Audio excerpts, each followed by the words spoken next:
ሰላም ጤና ይስጥልኝ እንዴት ናችሁ? ኤግል ፕሮዳክሽኖች ነን። በዮናስ ቦዲ ቢልዲንግ 2024 ተሳትፎ የነበሩ ተወዳዳሪዎችን ጨምሮ አዳዲስ ተወዳዳሪዎች በ2025 ለሚኖረው ውድድር እያደረጉ ያለውን ዝግጅትና በውድድሩ ምን ይጠብቃሉ የሚለውን ቆይታ አድርገን ነበር። ሰብስክራይብ በማድረግ የዚህ ቻናል ቤተሰብ ሁኑ። እሺ ሰላም፣ እስከዳር ካሳዬ ይባላል። ዮሐንስ ፍቃደ ይባላል ወይም በቲክቶክ ፔጃችን እንደምንታወቀው ናቲ ትዊንስ ይባላል። ሰላም፣ ኮች ጤንነት ነኝ ከኤግል ፊትነስ። ቃላም ጌቲ ይባላል። በሶሻል ሚዲያ ስሜ ደግሞ ሀልክ ወይም ዜኮል ሚ ሀልክ። ሄኖክ ባይሳ ይባላል። በሶሻል ሚዲያ ስሜ ኮች ሄኖክ እንዲሁም ሽቶ ብረቱ በማለት እታወቃለሁ። ስሜ ኮኬት ያሰፋ ይባላል። ኢንስታግራም ስሜ ኮካ። እንድሪያስ ይባላል። በኤግል ፊትነስ ፐርሰናል ትሬነር ነኝ። ስሜ ኮች ዘነበ ይባላል። እኔ ስሜ ፍጹም እየደረበው ይባላለሁኝ። ሰላም እንዴት ናችሁ? ኮች ሜርሲ ይባላለሁ። በኤግል ፊትነስ ትሬነር ነኝ። ሰላም እንዴት ናችሁ? ኮች አቤል ነኝ። የሜንስ ፊዚክ የሪጂናል አዲስ አበባ ውድድር ሁለተኛ ደረጃ የወጣሁት የ2024 የሚስተር ኢትዮጵያ ቦዲ ቢልዲንግ ኦቨርኦል ቻምፒዮን እና የ2025 ደግሞ በዝግጅት ላይ ይገኛለሁ። ስፖርት የጀመርኩት 11 ክፍል እያለሁ ነው የጀመርነው። ላይክ ከጓደኞቼ ጋር ተሰብስበን እንዋላ አይደል ብረት ቤቶች ምናምን ላይ የዛሬ 2 አመት ከ9 ወር አካባቢ ነው ኤግዛክትሊ። ዛሬ ትንሽ ስለ ቦዲ ቢልዲንግ ሃይላይት ሼር ላድርጋችሁ ብዬ ነው። የአትሌቲክስ ሙያ ነበሩ፣ ሯጭ ነበርኩኝ። እሱን ተከትሎ አትሌቶችንም በማሰልጠን ላይ ይገኝ ነበር። ከዚህ 4 አመት በኋላ የሰውነት ግንባታ ባለሙያ ወደ ፊትነስ ውስጥ ገባው እና በወስዋስ ነበር የተጀመረው። ግማሾቹ አቆሙ፣ እኔና 1-3 ልጆች ቀጠልን ማለት ነው። ከዛ ሳላስበው ራሴን ቦዲ ቢልዲንግ ውስጥ አገኘሁት። ከጀመርኩ አይ ቲንክ ግሬድ 9 ላይ ነው የጀመርነው። መጀመሪያ የብረት የሚባል ነገር ስነካ፣ ከዛ በኋላ እያቆራረጥን ምናምን ሰርተናል። አይ ቲንክ ኦልሞስት አሁን ትሬነር ሆኜ ሳይንሱ ገብቶኝ በደንብ ሲሰራ 3 አመት ደፍኛለሁ። 3 አመት ከምናምን ይሆነኛል። ብሬክ አፕ ነበር የገባሁት። እንዲሁም ሳይነስ ያመኝ ነበረ እና እነዚህ 2 ጥምረቶች ነበር ወደ ቦዲ ቢልዲንግ ህይወት የከተቱኝ ማለት ነው። ስፖርት ቤታችን የተለያዩ ትሬነሮችን እንደያዘ ይታወቃል። ከዛ ውስጥ ደግሞ አንደኛው ዘቻምፕ ስኬ ሲሆን ስፖርት ከጀመርኩ 4 አመት የሆነ የጀመርኩበት አጋጣሚ በኮቪድ ጊዜ ከኳስ ወደ ጂምናዚየም ወደ ብረት ውስጥ ገባው። ከቲክቶክ ዓለም በፊት በፌስቡክ ዓለሙ ላይ በ2009 በኢትዮጵያ ካላንደር መላ ኢትዮጵያ 2010 መላ ኢትዮጵያ ሻምፒዮን የነበርኩ ለኦልሞስት ወደ ከ8-9 ጊዜ ሻምፒዮን የነበርኩ ቦዲ ቢልደር ነኝ። አርባ ምንጭ ላይ በተደረገው የቦዲ ቢልዲንግ ውድድር ላይ በተሳካ ሁኔታ አጠናቀነዋል። በርካታ ተወዳዳሪዎች ከተለያየ ሀገር መጥተው ነበሩ። አሁን ደግሞ ከፊት ለፊታችን የዮናስ ቦዲ ቢልዲንግ ውድድር አለ። ከዚህ ቀድሞ በፊት ያው ስኬዘ ቻምፕ ነበር ያነሳው። ሶሳይቲው አክሴፕታንስ አይኖርም ያው ፍሬውን እስከሚያዩበት ድረስ ሞር ፋሚሊ ብራዘር ተወዳድሮ ያንን አቺቭ እስከሚያደርግ ድረስ ብዙም ፍሬው አልታያቸውም ነበረ።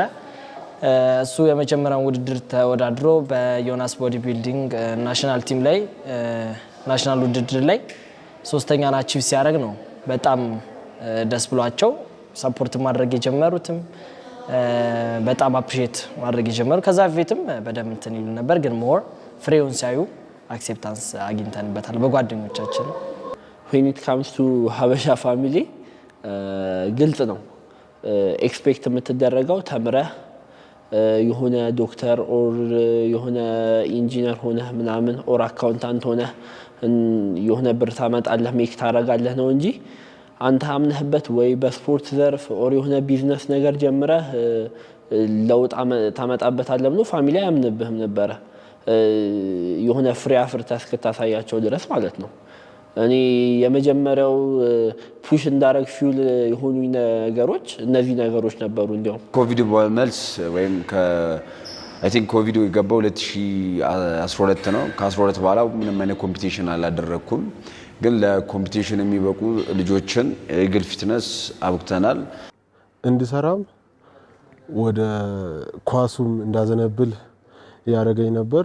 ምክንያቱም ከኛ በፊት በቦዲ ቢልዲንጉ ትልቅ ደረጃ የደረሰ በጂምናዚየም በስፖርት ውስጥ ትልቅ ቦታ የደረሰ አራያ ስላልነበረ ምንድነው ወደፊት ቦዲጋርድነት ነው ምንድነው አላማ እያለ እንትን ይለኛል። ደግሞ ስተው ለምንድነው የተወከው እያለ 50-50 ነበር። በተለያየ ነገርም ሳፖርት እያደረገኝ ነበር አባቴ፣ እንዲሁም እናቴ በደም ይረዱኝ ነበር። ጓደኞቼ ደግሞ ኳስ ላይም ጥሩ ስለነበርኩ ኳስ ላይ እንዳዘነብል ለምን ኳሱን ተወኩናን እያሉኝ ነበር። ምርጫዬ ቦዲ ቢልዲንግ ሆነና ወደዚህ ያዘነበልኩ። ትንሽ ከባድ ነው ቤተሰብ ጋር ያው አውጥቶ ብር አይከፍሉልህም ምናምን የሆነ አስተሳሰብ አለ እኛ ሀገር ላይ ብረት መግፋት ጭንቅላት ይደፍናል ምናምን ይባላልና ትንሽ አስቸግሮኝ ነበረ። ጓደኞቼም ለመደባደብ ነው ወይ የምትሰራው ይሉኝ ነበር ምናምን። ትንሽ የመጀመሪያው ሰዓት ተፍ ነበር። ቤተሰብ አያምንብህም ቶታሊ ማለት ነው። የተወሰነ ሰፖርት ትደረጋለህ። ግን እኔ የመጀመሪያው ውድድሬን ኮምፒት ሳደርግ ላስት ይር አባቴ ነበረ ኮምፒት ላደርግ አስቤያለሁ። ይሄን ያክል ጊዜ ነው የቀረው እና ከሙሉ ኢትዮጵያ ነው ከመላው ኢትዮጵያ ውድድር ነው ስለው እንዴ በዚህች ዓመት ሰርተህ መላው ኢትዮጵያ በላርፈ ለጤና ከሰራህ በቂ ነው ምናምን ነገር አለኝ። ከዛ ዘ ሞመንት ከስቴጅ እንደወረድኩት ለሱ ነበር ቪዲዮ ኮል የደወልኩት። ከዛ አባቴ አይሜዲት ምናምን ብዬ 2 ሜዳሊያ ይዤ ምናምን ነገር ደወልኩለትና ሰዎች ሳያምኑበት ሲቀሩ ኢትስ ኤ ፊውል ላንተ ፑሽ ያደርጋል ማለት ነው። ዋነኛው ሰፖርተሬ ራሴ ነኝ። በመጀመሪያ ያው ፉል ታይም ፐርሰናል ትሬነር ነኝ። ከዛ በተጨማሪ ሶፍትዌር ኢንጂነሪንግ በ5 ኪሎ ግቢ እየተማርኩ እገኛለሁ። ከዛ ፋሚሊ በደንብ ነው ሰፖርት የሚያደርገኝ። ሞር አክስቶቼ ፋዘር በደንብ ሰፖርት ያደርጉናል። እንግዲህ ከፈጣሪ በታች ያው የራስ ጥረት ነው የራስ ድጋፍ ነው። በዙሪያዬ ያው ጓደኞቼ የስራ ባልደረቦቼ ያው ሙያዊ እገዛና ሰፖርቴሽን ይኖራል። ከዛ ውጭ ግን ምንድነው የራስ ጥረት ነው። ኮሚትመንት ይፈልጋል፣ ዲሲፕሊን ይፈልጋልና እሱ ነው። እናቴና እህቴ አሁንም ፕሬፕም ሳረግ ሙሉ ምግቤንም ሙሉ ነገሬንም ከነጸባይ ሁሉ ነገር ያው ፕሬፕ ስታረግ ትንሽ ከባድ ነው።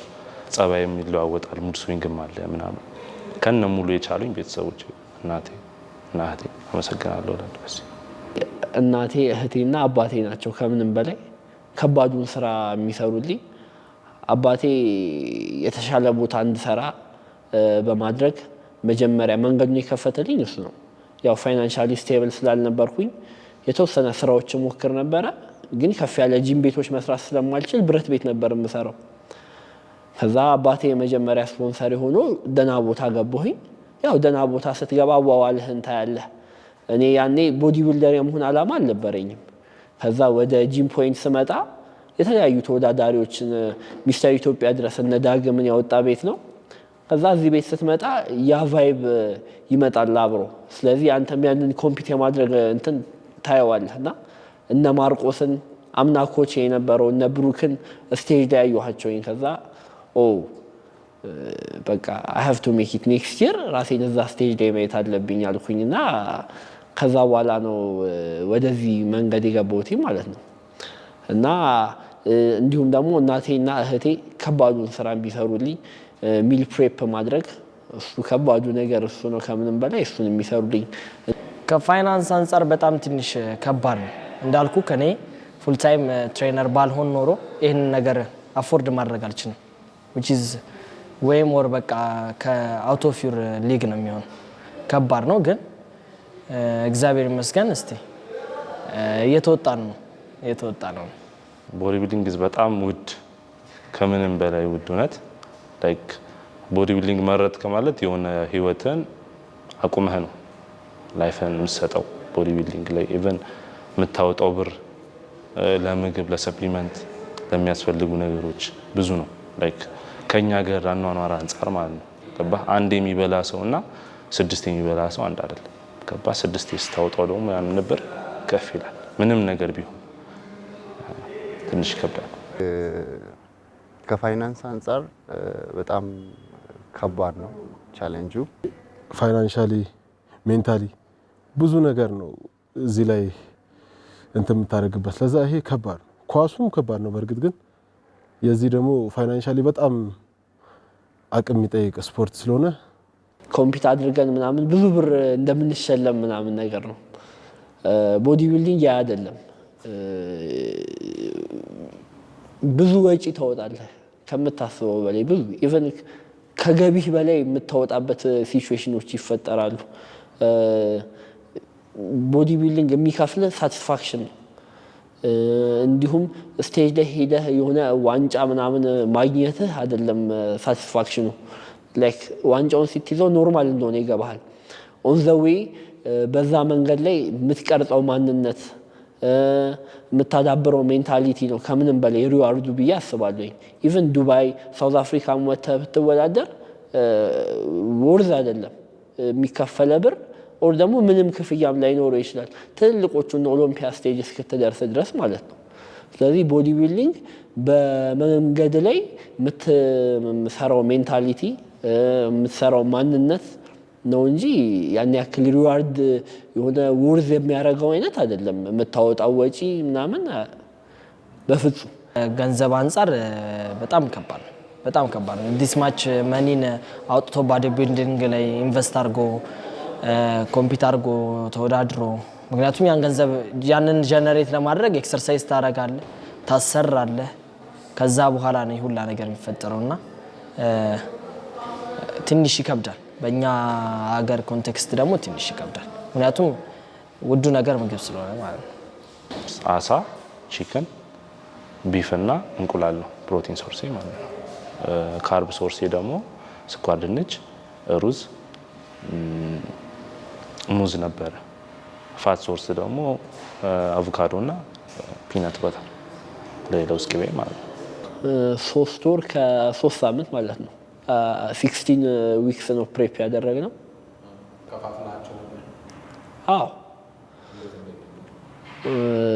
ያው የመጀመሪያው ስቴጅ ጀስት አመጋገባችንን ብቻ ነበር ክሊን ያደረግነው። ካርዲዮም አልጀመርንም። እኛ እንቅስቃሴያችን ብዙ ስለሆነ ላይክ 16 አወርስ ኤ ዴይ ምናምን ስለምንሰራ ብዙ ሙቭመንት ስለሚኖረህ ኢት ካውንትስ አስ ካርዲዮ እና መጀመሪያ ምግባችን ክሊን ወደ ማድረግ ነበር ሄድነው። ከዛ ካርዲዮ ይጀመራል። ምግብ እየተቀነሰ ካርብ እየተቀነሰ ይሄዳል። በመሀል ያው ለፒክ ዊክ የምትባለዋን ሳምንት ሙከራ ይደረግብሃል። ሰውነት በምን ሪያክት እንደሚያደርግ ምን ካርብ መውሰድ እንዳለብህ እነሱ እያለ እየተቀነሰ ይሄዳል ማለት ነው። ፕሬፕ ማድረግ ከጀመርኩ በኋላ እንቁላል፣ ቴላፒያ እና ቺክን ብረስት። ያው ፕሪፑ በጣም ከባድ ጊዜ ነበር። አሁን ላይ ያለው በጣም 5 ወር ሙሉ በጣም ከባድ ጊዜያትን አሳልፌያለሁ በዚህ 5 ወር ውስጥ። አሁን ላይ በተዘጋጀው ውድድር በጣም በበቂ ሁኔታ ዝግጅቱን እያደረገ ነው ያለው። ዝግጅቱ በጣም ከባድ ነበር። እንደ መጀመሪያም ከብዶኛል። መራብ ሊኖር ይችላል፣ መቸገር ሊኖር ይችላል። አፎርድ የማታደርግበት ፋይናንሻል አቅም ልትፈተን ትችላለህ። ያው ከኢትዮጵያ አርአዬ ማርኮ ነው ኮቼ። ከልብ እሱንም ማመስገን እፈልጋለሁ። በአጋጣሚ እንደውም የረሳሁት ሜንታሊም ፊዚካሊም ፑሽ እያደረገን ኢቭን ይህ ዓመት ይቅርብን ያልንበት ሁላ ሰዓቶች ነበሩ። ሰውነት ባሰብከው ደረጃ አልሄድ ሲልህ በቃ ምናምን ብለህ ሜንታሊ ትደክማለህ። ያንን ሁላ ፑሽ እያደረገ አይዟችሁ እያለ ለዚህ ያደረሰው እሱ ነው ማርኮን። እንዲሁም ደግሞ ብሩክና ማርቆስ ወደዚህ ኮምፒቲሽን ቦዲ ቢልዲንግ እንድጀምር በቃ ዋና መስመር ይሁንኝ።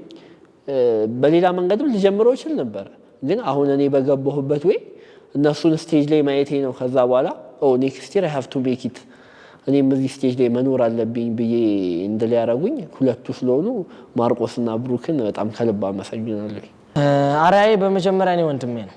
ምክንያቱም ከኔ ወይ ሞር በጣም እዚህ ነገር ላይ ዲፕ ገብቶ ወዶት አቺቭም አድርጎ ያሳየኝ እንደሚሆን የሚያሳየኝ እሱ ነው። የመጀመሪያ አርአዬ ወንድሜ ነው። ከዛ በኋላ ያው ሁላችንም እንደምንወደው ሲበም ሌሎችም አሉ፣ ግን ያው እንዳልኩ መጀመሪያ ወንድሜ ነው የኔ አርአያ። ሀገር ውስጥ አርአዬ ማርኮ ኮቼ ነው። በዛውም የሱን ፈለግ ነው መከተል ፈልገው። ከውጭ ደግሞ የተወሰኑ ኢንፍሉዌንሰሮች አሉ እንዳለው ሲበም ወደዋለሁ። በዋነኝነት ዶሪን ኤድስን ወደዋለሁ። የሱን ፕሪንሲፕል መከተል ፈልግ ነበር ከድሮም ጀምሮ እሱን ወደዋለሁ። ላስት ይር ላይ ሁላችሁም የምታውቁት ስኬዝ ቻምፕ 2024 ላይ ዮናስ ቦዲ ቢልዲንግ ሻምፒዮን ነው። ዚስ ይርም ይወዳደራል። ስኬን ኢትዮጵያ ውስጥ ካለ ቦዲ ቢልደር ከድሮ እስካሁን ካየዋቸው ቦዲ ቢልደሮች እንደ ስኬ አይነት ቦዲ ቢልደር የለም።